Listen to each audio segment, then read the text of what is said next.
இந்த ஜிவிக்கெலாம் என்றைக்குமே ஜிவி வந்து எப்பவுமே ஸ்கூல் பையனாகவே நடிக்கலாம் போல இருக்கு.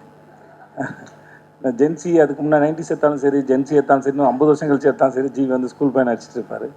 நல்லா இருக்கு தெளிவா, ரொம்ப நல்லா இருக்கு, எனக்கு ரொம்ப பிடிச்சிருந்து. வாழ்த்துக்கள் உங்களுக்கும் எல்லாருக்கும் என்னுடைய வாழ்த்துக்கள். அண்ணே க்யூட்டாக இருக்கீங்கண்ணே, எனக்கு மரியம்ண்ணே ரொம்ப பிடிக்கும், க்யூட்டாக இருக்கீங்கண்ணே.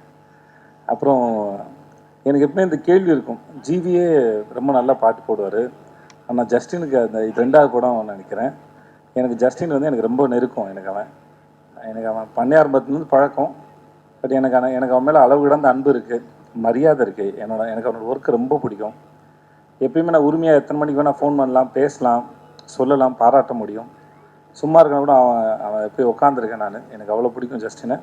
ஸோ ஜஸ்டின் வந்து ரீசெண்டாக அவனோட சர்வ மாயா சரி, நீலோத்தியாக இருக்கட்டும் சரி, அவன் ஒரு எக்ஸ்ட்ரானரியான கம்போசர். நான் அப்போ சொல்லிட்டு இருப்பேன், நான் நினைக்கிற இல்லை எனக்கு தெரிகிற ஜஸ்டின் வந்து இன்னும் ரொம்ப பெரிய ஆள்றா, இன்னும் ரொம்ப பெரிய இடத்துக்கு போகணுன்னு அவன் அதை நோக்கி போகிறத நினச்சி எனக்கு ரொம்ப பெரிய சந்தோஷம். ஐ லவ் யூ டா ஜஸ்டின், ஐ லவ் யூ.